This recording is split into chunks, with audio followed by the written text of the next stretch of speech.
झांसी में बुंदेलखंड बुद्धिजीवी संगोष्ठी के दूसरे दिन रामो विग्रहवान धर्मः विषयक संगोष्ठी आयोजित हुई। समापन सत्र में केंद्रीय हिंदी संस्थान आगरा के निदेशक सुनील कुलकर्णी मुख्य अतिथि के रूप में उपस्थित रहे। हिंदी साहित्य भारती के अंतर्राष्ट्रीय अध्यक्ष रविंद्र शुक्ल ने बताया कि राम के चरित्र के विभिन्न पक्षों पर व्याख्यान हुए। 10 जिलों का सम्मेलन था, लेकिन 11 जनपद आए। प्रतिनिधि सम्मेलन था, हर जिले से मात्र 10 लोगों को आने का आमंत्रण था, लेकिन इसके बाद भी लगभग 157 पंजीकरण हुए और बहुत सफल कार्यक्रम रहा।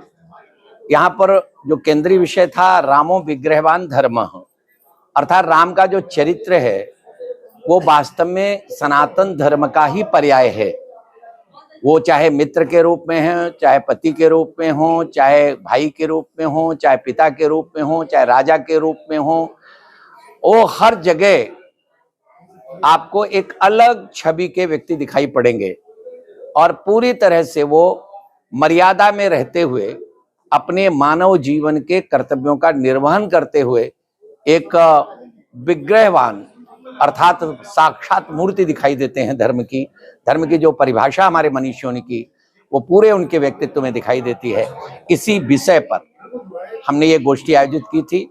हमारा ये मानना है कि विश्व में अगर शांति स्थापित करना है, देखिए एक ही पंथ के लोग, एक ही मजहब के लोग एक देश में रहते हैं, लेकिन वो शांति से नहीं रहते, आपस में लड़ रहे हैं। अब इनको अगर वास्तव में शांति स्थापित करनी है तो एकमात्र रास्ता है वो सनातन चिंतन का, सनातन धर्म का, जहां पर उपासना पद्धति का आग्रह बिल्कुल नहीं है। आप किसी को भी माने, किसी को ना माने, इससे कोई अंतर नहीं पड़ता। उपासना पद्धति को खूंटी पर टांग दो और मनुष्य बनकर के एक दूसरे से व्यवहार करो। यही संकल्प हिंदी साहित्य भारती ने लिया है। इसलिए हिंदी साहित्य भारती ने नारा दिया है, मानव बन जाए जग सारा, यह पावन संकल्प हमारा। इसमें शपथ ग्रहण भी हुआ है और सबने शपथ ली है। और एक सबसे बड़ी बात है जो मैं कहना चाहता हूं कि आज 2 लोगों ने पूर्णकालिक होकर हिंदी साहित्य भारती को अपना जीवन दान किया।